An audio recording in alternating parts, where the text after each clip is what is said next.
할렐루야. 오늘 예배에 참석한 모든 분들에게 하나님의 놀라운 은혜와 또 마음의 근심 걱정을 해결함 받는 축복의 시간 될 수 있기를 바랍니다. 자, 여러분들은 하루에 몇 마디 정도의 말을 하십니까? 사람은 매일매일 말을 많이 하죠. 사람을 만나서도 가만히 있는 게 아니라 밥 먹으면서도 대화를 하고 또 커피를 마시면서도 이런저런 말을 참 많이 합니다. 그리고 우리가 사람을 만나지 않아도 무슨 말을 합니까? 혼잣말을 합니다. 혼자 머릿속으로 이런저런 말을 자기에게 되뇌이는 거죠. 그러다 보니까 우리는 매일 말을 하는 존재이기 때문에 말을 하되 말을 잘 해야 됩니다. 근데 말을 하는 것만큼 또 우리가 하루 중에 참 많이 하는 게 있습니다. 그게 뭐냐면 바로 보는 것입니다. 지금 여러분들 저를 보고 계신가요? 저를 안 보고 계시다면 지금 저랑 사이가 안 좋은 겁니다. 그러니까 설교할 때 설교자를 바라보는 것이 은혜 받는 방법인데, 우리가 매일 말을 합니다. 그리고 매일 뭔가를 보고 있는 것이죠. 그러니까 오늘날은 보는 걸로 모든 것이 또 대부분의 일들이 다 이루어지고 있습니다. 보는 것의 연속이죠. 뭐 집에서나 가정에서나 똑같은 거예요. 집에서나 직장에서나, 집에서는 텔레비전 보다가 또 직장 나가서는 TV 컴퓨터 모니터 보고, 또 오고 가는 길에 또 짬짬이 이제 스마트폰 그 화면 또 쳐다보고 있고, 또 지금 여러분들 뭘로 저를 보고 계십니까? LED 화면으로. 그러니까 보는 것이 우리의 일상을 굉장히 많이 차지하고 있습니다. 그러다 보니까 모든 기술이 어떻게 하면 잘 보이게 해줄까라는 그 보는 것에 대부분의 그 기술이 집중되어 있는 것을 우리는 너무나도 잘 알고 있습니다. 그러다 보니까 한국말 속에도 이 본다라는 표현을 많이 쓰죠. 뭐 맛을 본다, 생각해 본다, 그리고 앉아 본다, 뭐 여러 가지 본다는 표현을 참 많이 씁니다. 심지어 애를 낳잖아요. 그럼 시어머니가 뭐라 그런지 아세요? 욕 봤다. 거기도 이제 봤다라는 표현을 쓰고, 예전에 제가 우리 성산교회 부임했을 때, 그때가 벌써 8년 전이네요. 그때 이제 저희 아들 딸 이렇게 소개를 했는데, 얼마 안 있다 권사님 그러더라고. 어떤 권사님이, 목사님 셋째 안 봐요? 그래서 그때 마음속으로 뭐라 그러는지 아세요? 제가 손자를 보는 게 더 빠르지 않을까요? 그런 생각을 이제 혼자 했던 적이 있습니다. 그러니까 욕받다, 뭐 셋째 안 봅니까? 근데 그 셋째는 아마 박찬호 목사님 아니면 이동호 목사님이 또 넷째를 보는 게 더 빠르지 않을까, 그런 생각을 하는데, 당황하지 마시고요. 이처럼 보는 일들이 우리의 일상을 참 많이 차지하고 있습니다. 근데 보는데 우리가 뭘 볼 때 위로를 받기도 하고, 보는 것 때문에 우리가 위험해지기도 합니다. 우리가 보는 걸 통해서 위로를 참 많이 받는데, 여자분들은 어디 가면 제일 은혜를 많이 받으시는지 아세요? 백화점 가면 은혜를 많이 받습니다. 무슨 백화점, 아유, 그 백화점 앞에서 만나자. 백화점 가면 참 왜 은혜를 받습니까? 내가 사지는 못하지만 그래도 새로운 제품을 보면 내 호기심이 채워지기 때문에, 그게 어떻게 보는 걸 통해서 새로운 상품, 그런 걸 보면서 사람이 위로를 받습니다. 근데 그 가격표를 보면 시험을 받죠. 그리고 같이 따라왔는데 사줄 수 없는 형편의 남편을 보면 우라통이 터지고, 그런데 그 치수 사이즈를 보면 어떻습니까? 도저히 내 몸이 그걸 입을 수 없는 그런 사이즈면 우리는 또 마음이 어려워집니다. 그러다 보니까 우리가 새로운 상품, 새로운 제품을 보면 우리의 호기심이 채워지기 때문에 우리가 뭔가 이렇게 보는 건 우리에게 위로를 주는 그런 역할을 하게 되는 것입니다. 근데 보는 게 위로를 주기도 하지만, 보는 게 우리를 위험에 빠뜨리게 할 때도 있습니다. 아담과 하와는 어땠습니까? 뱀의 이야기를 듣고 선악과를 다시 봤습니다. 그랬더니 그 잘못 보는 걸 통해서 그들은 큰 죄를 저지르고 말았습니다. 그러니까 아담과 하와는 다른 거에 실패한 게 아니라 보는 거에 실패했기 때문에 그들의 인생이, 또 우리의 삶이 이렇게 고달프고 힘든 것입니다. 다윗은 어떻습니까? 봐서는 안 되는 여인을 봤기 때문에 다윗이 범죄했고, 또 그로 인해서 그의 인생이 롤러코스터처럼 막 그가 끊임없이 추락했던 그런 모습을 우리가 너무나도 잘 알고 있습니다. 그렇기 때문에 우리가 뭔가를 본다는 것은 위로가 되기도 하지만 잘못 보면 그 보는 걸 통해서 우리는 굉장히 큰 위험에 빠질 수 있는 것입니다.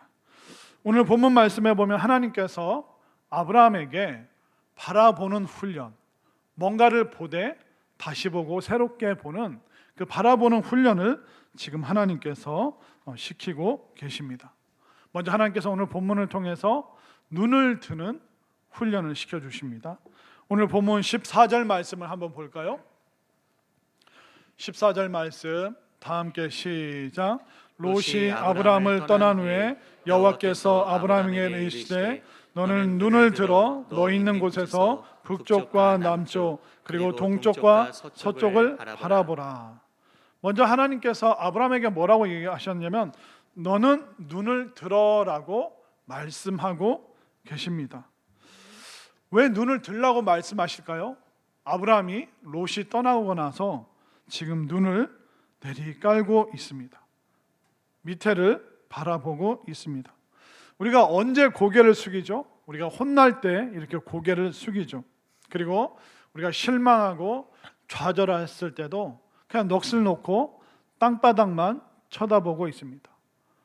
수십 년 동안 함께 지냈던 롯, 본인이 후계자처럼 생각했고 아들처럼 여겼던 그 롯이 떠나고 나니까 지금 아브라함이 실망감에 고개를 푹 숙이고 땅만 쳐다보고 있습니다.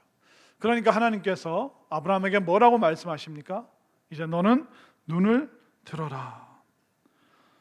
지금 롯 때문에 실망하고 좌절한 아브라함, 정말 내가 롯을 위해서 최선을 다했는데, 그리고 소유가 많아져서 함께 지낼 수 없을 때도 아브라함 입장에서는 롯에게 최선을 다했어요. 네가 좌하면 내가 우하고 네가 우하면 내가 좌하리라. 아브라함은 아마 마음속으로 이렇게까지 말하면 롯이 나를 떠나지 않을 거다. 아유 큰아버지 그게 뭡니까? 제가 먼저 떠나야죠라고 그런 상식적인 답변을 아브라함은 원했을 겁니다. 그런데 롯은 옳거니 알겠습니다. 그러면 큰아버지 그렇게 말씀하시니 내 눈에 보기에 좋은 그 땅을 먼저 고르고 선택하겠습니다. 그리고 진짜 롯이 아브라함 곁을 떠나버립니다. 아니 아들 같은 존재인데, 내 후계자와 같은 존재인데, 이 모든 재산 시간이 지나면 다 롯의 것이 될 텐데, 그런데 나를 내버려 두고 또 이 모든 걸 다 포기하고 나를 떠나가다니, 내가 롯에게 그렇게 공을 들이고 정성을 쏟았는데 어떻게 나에게 이럴 수가 있는가? 그러니까 자신의 그 수고가 그 기대에 못 미치는 그런 결과물로 왔기 때문에 지금 아브라함은 너무나도 실망해서 고개를 털썩 떨구고 땅만 바라보고 있습니다. 이처럼 사람에게 있어서 헤어지는 것은, 이별하는 것은 너무나도 힘들고 아픈 일입니다. 그런데 우리는 늘 헤어지는 이별의 어떤 그 교차로에 늘 서 있는 것 같습니다. 제가 예전에 서울에서 사역할 때 한날 같은 날 장례식과 결혼식에 참여를 한 적이 있습니다. 이제 목요일 날 이제 장례가 나서 목, 금, 토요일 새벽에 발인 예배를 다 마쳤습니다. 근데 그날 오후에 결혼식이 있었습니다. 그러니까 장례식과 결혼식, 저는 장례식은 이별이라고 생각했고 결혼식은 만남이라고 생각했습니다. 근데 그 만남 속에서도 수많은 이별이 있더라고요. 장례 다 끝나고 오후에 결혼식을 참석을 했는데 그 속에 어떤 이별이 있을까요? 어머니의 이별. 친정엄마는 어떨까요? 딸이 막 행진을 해서 쭉 들어가는데, 그리고 아버지의 손에서 또 남편의 손을 잡게 되는데, 그걸 보면서 눈물 흘리고, 또 어머니 아버지에게 큰절, 그러니까 딸의 절을 받으면서 또 어머니가 막 울고. 엄마에게 딸은 어떤 존재입니까?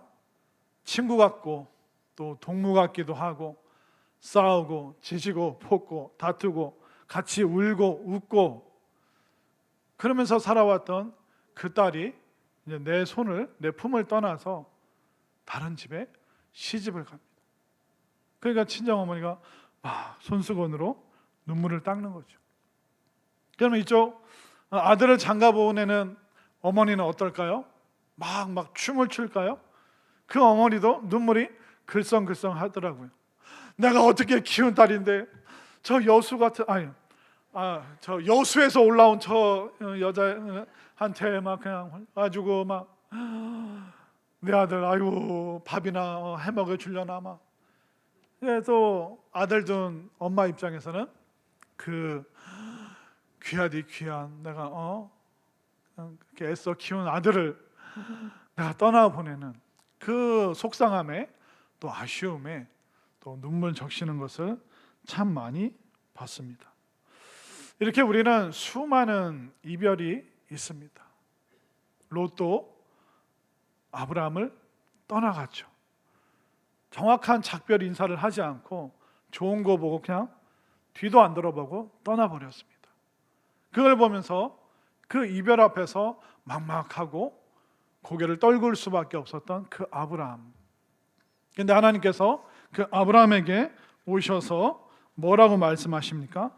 14절을 다시 한번 보시기를 바랍니다. 14절 말씀에 보면 롯이 아브라함을 떠난 후에 여호와께서 아브라함에게 이르시되 너는 눈을 어떻게 하라? 눈을 들어 너 있는 곳에서 눈을 들라고 말씀하십니다. 아브라함이 지금 얼마나 힘든지 하나님이 아시는 거예요.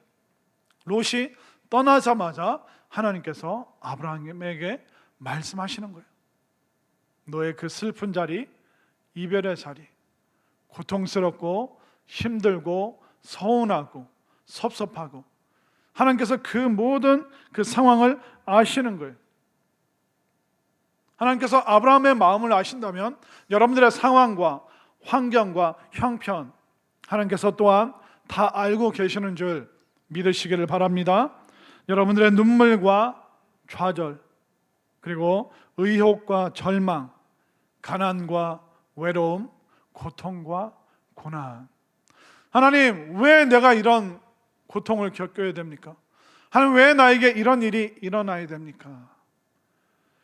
그걸 다 설명할 수는 없습니다. 그러나 그 자리에 하나님이 함께 하시고 하나님께서 찾아오신다는 것을 여러분들 분명히 믿으시기를 바랍니다. 그렇기 때문에 우리가 살아가는 동안 해결은 못 받아도 하나님 안에서 은혜 속에서 해소받을 수 있는 하나님께서 그것을 이끌어 가시는 하나님의 인도하심은 우리가 붙잡을 수 있게 되기를 바랍니다. 여러분들도 상황과 환경과 형편 때문에 고개 떨굴 수 있습니다.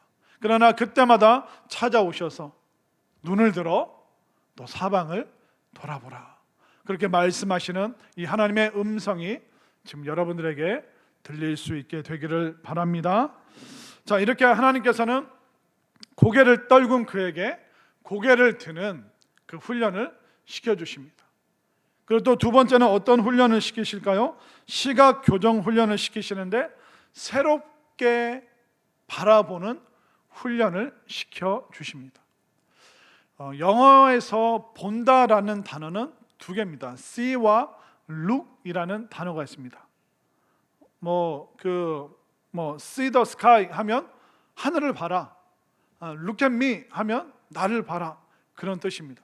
근데 이 see the sky, see는 뭐냐면 그냥 초점 없이 그냥 풍경, 분위기 이런 걸 보는 걸 see라고 얘기합니다. 그러니까 look at me.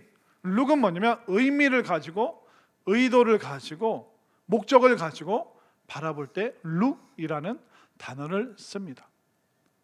오늘 창세기 13장 말씀에도 보면 롯은 see 하지만 아브라함은 look 하라고 하나님께서 알려주고 계시는데 오늘 잠시 우리 영어를 좀 배우는 시간을 갖도록 하겠습니다. 자, 화면으로 자 10절 말씀 죄송합니다. 한국말로 하려고 했는데 여러분들 영어를 너무 잘하시기 때문에 어떤 권사님 한번 해주시면 좋겠는데 그게 또 좀 쑥스러울 수 있으니까 제가 한번 읽어보겠습니다. 롯, 그러니까 롯입니다. Lot lifted up his eyes and saw all the valley of the Jordan. 그러니까 요단 동쪽을 바라보는데 see라는 단어를 씁니다. 그러니까 롯은 그냥 요단 동편의 그런 풍경, 경치, 야 좋다. 어떤 의미와 목적을 가지고 바라보는 것이 아니라 그냥 눈에 보기에 좋은 대로 그냥 보는 겁니다. 그냥 보여지는 대로 그냥 보고 있을 뿐이죠. 그런데 하나님께서 아브라함에게는 see라는 단어를 쓰시지 않고 look이라는 단어를 사용하게 하십니다. 14절 말씀을 또 영어로 보시면 Lift up your eyes from where you are and look north and south, east and west. Look, 롯은 see, 풍경과 경치를 보면서 자기 눈에 보기 좋은 그 풍경으로, 그 환경으로 들어갔다. 그렇게 성경은 기록하고 있습니다. 그러나 하나님께서 아브라함을 부르셔서 시각 교정 훈련을 시키시는데 새롭게 의미 있게 목적을 가지고 다시 바라볼 수 있는 look이라는 단어를 사용하십니다. 동서남북 우리에게 다 펼쳐져 있잖아요. 근데 그 모든 동서남북을 look, 의미 있게 새롭게 다시 바라보라. 목적과 의미를 가지고 내가 너에게 주는 그 메시지를 가지고 그 땅들을 바라보라라고 하나님께서 무언가 의미 있게 새롭게 볼 수 있는 그 시각의 훈련을 지금 아브라함에게 시키고 계시는 것입니다. 우리는요 뭔가 새롭게 볼 수 있는 그런 계기들이 우리들 인생에 항상 펼쳐져 있습니다. 예전에 큰 수술을 받으신 안수 집사님이 계셨는데 그분이 6개월 만에 정말 오랜만에 교회를 몸이 회복돼서 이제 교회를 오셨습니다. 와서 이제 식사 후에 제 손을 탁 잡고 하시는 얘기가 뭐냐면 목사님 죽다 살아나니까 모든 게 다 새롭게 보입니다. 아들이 운전해주는 차를 타고 교회를 오는데 나뭇잎이 바람에 흔들리는 거. 와, 나뭇잎이 흔들리는 것도 그 생명력이 저에게 느껴졌습니다. 아침에 가로등과 전봇대 쫙 지나면서 풍경이 변하면서 교회로 오는데 그 모든 풍경들이 이런 모습이 있었구나.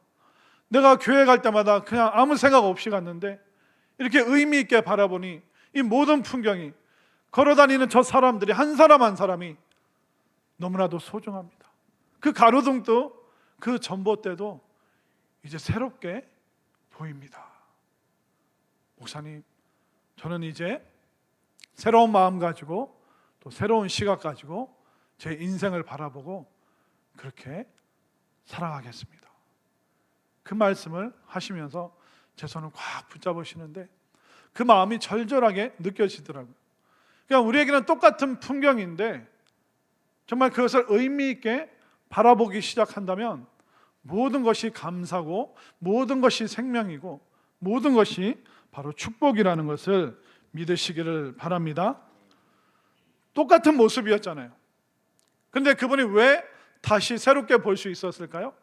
의미를 가지고 인생의 의미, 죽고 사는 것이 무엇인가, 그리고 나는 어디서 와서 어디로 가는가, 그런 고뇌와 그런 고민과 그런 기도 속에서 그분은 모든 것을 의미 있게 바라볼 수 있는 새로운 시각, 그 변화된 시각으로 삶을 바라보니까, 풍경을 바라보니까 이제 모든 것이 새로워진 것이죠. 또 어떤 여자 집사님은 그러더라고요. 목사님, 아들을 군대 보내보니까 세상에 길거리에 군인이 그렇게 많아요. 군인만, 군복 입은 사람만 눈에 띈다고 그러더라고요.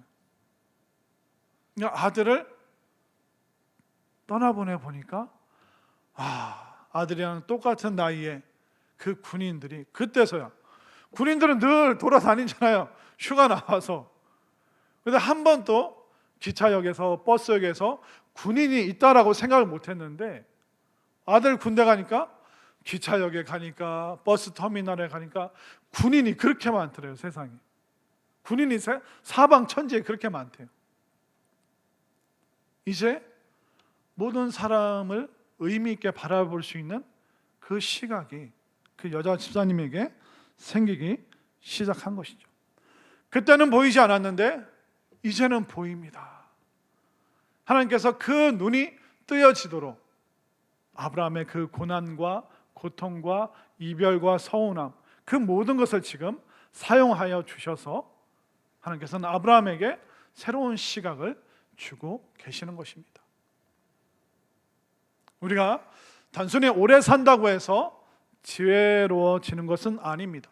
새롭게 볼 수 있고 다시 볼 수 있고 또 의미 있게 모든 것을 바라볼 때 그 사람은 지혜를 갖게 되고 통찰력을 갖게 되고 처음과 끝이 어떠한지 또 영원한 것이 무엇인지 그때부터 바라볼 수 있는 것입니다. 여러분들에게도 이 새롭게 모든 상황과 환경과 형편과 인생 그 모든 것을 새롭게 바라볼 수 있는 아브라함의 눈을 가질 수 있게 되기를 바랍니다.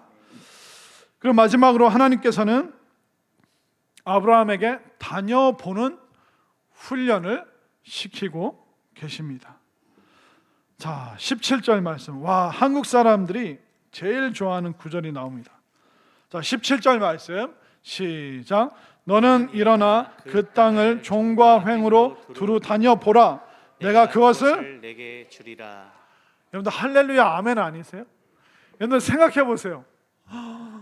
너 두루 다녀라. 위로 아래로 옆으로.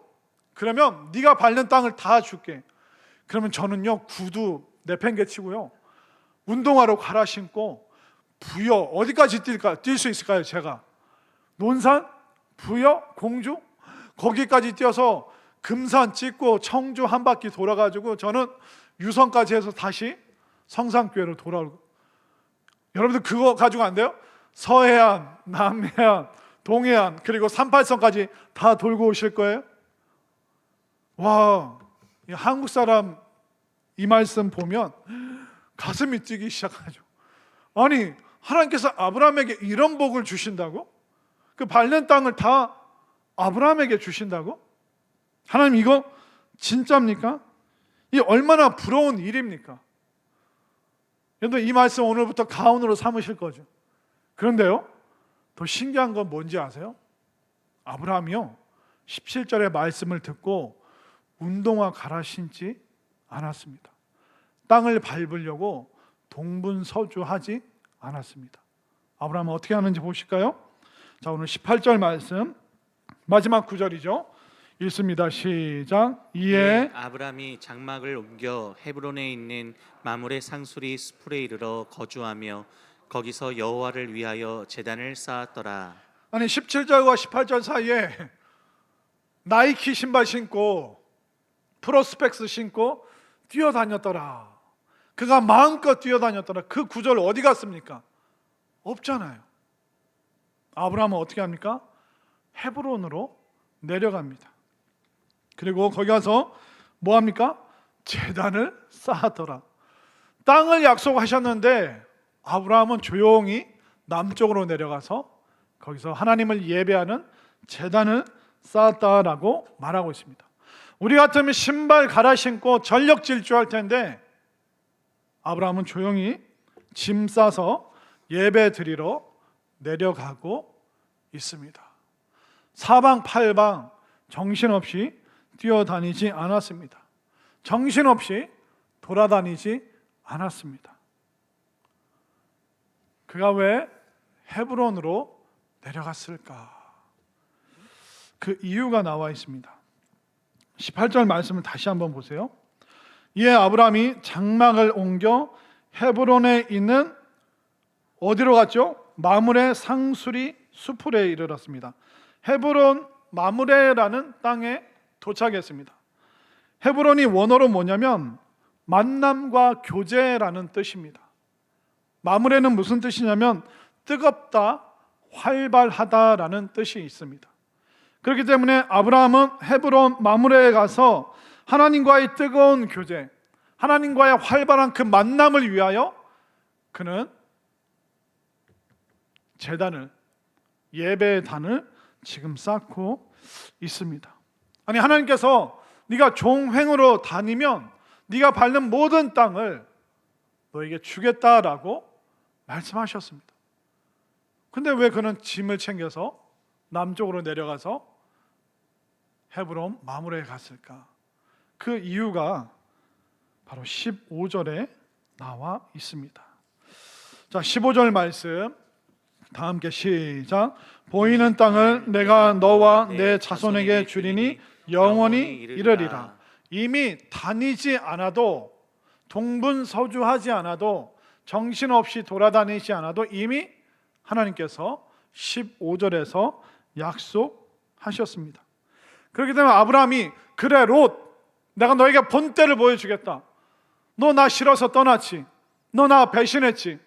너 나한테 그럴 수 있어? 근데 하나님이 나한테 이렇게 말씀하셔서 네 땅 포함해서 내가 그 모든 땅을 그냥 꿀꺽 삼킬 거야. 내가 정신없이 달려서 지금 당장 너보다 더 거대한 땅을 차지해서 너에게 본때를 보여줄 거야. 그런 욕망으로 반응한 것이 아니라 이미 15절에서 하나님께서 약속하셨습니다.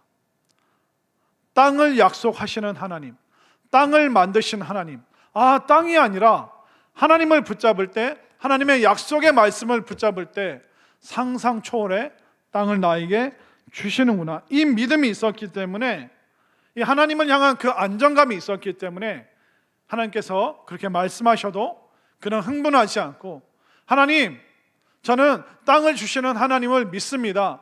하나님께서 나에게 약속하셨습니다. 그렇기 때문에 나는 하나님을 활발하게 만날 수 있는 장소, 하나님과 뜨겁게 교제할 수 있는 장소, 하나님을 예배할 수 있는 헤브론 마므레로 내려갑니다. 내가 땅을 다 밟지 못해도 그 땅을 약속하신 하나님, 땅을 만드신 하나님, 땅을 창조하신 하나님, 나를 지금 여기까지 인도하신 하나님, 이별과 아픔과 좌절과 절망이 있지만 그럼에도 나를 절대로 떠나지 않는 그 하나님을 뜨겁게 만나는 그 땅만 있다면, 그 예배의 자리만 있다면, 하나님 저 괜찮아요.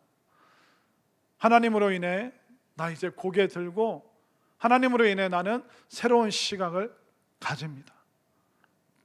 이별 때문에 하나님 저 좌절하지 않습니다. 아픔 때문에, 환경 때문에, 여건 때문에 저 무너지지 않습니다. 하나님과의 뜨거운 만남이 있다면, 하나님과의 활발한 교제가 있다면, 롯이 떠나도, 배신을 당해도, 어려움이 있어도 하나님 저 괜찮아요. 그 고백을 온몸을 다해서 그가 하고 있는 것입니다. 아브라함이 시각이 교정되기 전에는 어떻게 했습니까? 환경에 휩쓸려 다녔습니다. 가나안 땅에 기근과 가뭄이 있으니까 애굽으로 휙 도망갔습니다. 그러니까 애굽으로 도망갔더니 거기서 더 큰 목숨의 위협을 받게 되니까 나중에 롯과의 결별을 통해서 그는 깨닫게 되는 거죠. 아, 내가 가뭄과 기근에 휩쓸렸고 롯 때문에 절망했고, 아, 더 이상 이렇게 살면 안 되는구나. 지금 하나님께서 새로운 시각을 나에게 주시는데, 인생을 의미 있게 다시 바라보게 하시는데 내가 더 이상 흔들려서는 안 되겠구나. 정말 내가 다른 사람이 아니라 하나님과의 이 뜨거운 교제가 이 모든 약속을 성취하고 이루고 또 완성시키는구나. 아브라함은 점점 하나님이 기뻐하시는 그 사람으로 그의 시각이 바뀌어가고 있습니다.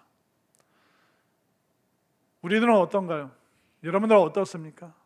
여러분들의 시각은 여전히 땅에 고정되어 있는지, 아니면 땅을 약속하신 그 하나님을 바라보고 계신지, 또 여러분들은 계속 과거와 절망만 바라보고 있는지, 아니면 지금 여기서 하나님이 말씀하시는 그 약속과 미래를 향해서 그 언약의 말씀을 붙잡고 나아가는 그런 시각이 있는지.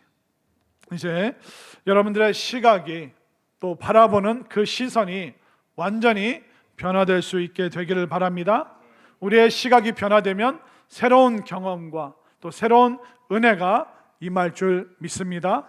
그걸 통해서 우리가 정말 하나님을 뜨겁게 만나고 활발하게 하나님과 교제하여서 정말 내가 가는 그 모든 땅이 헤브론 마므레가 되는, 정말 하나님께서 기뻐하시는 그 한 사람, 인생의 그 시각이 변화되는 그 사람이 바로 여러분 모두가 되어 주시기를 간절히 소망합니다.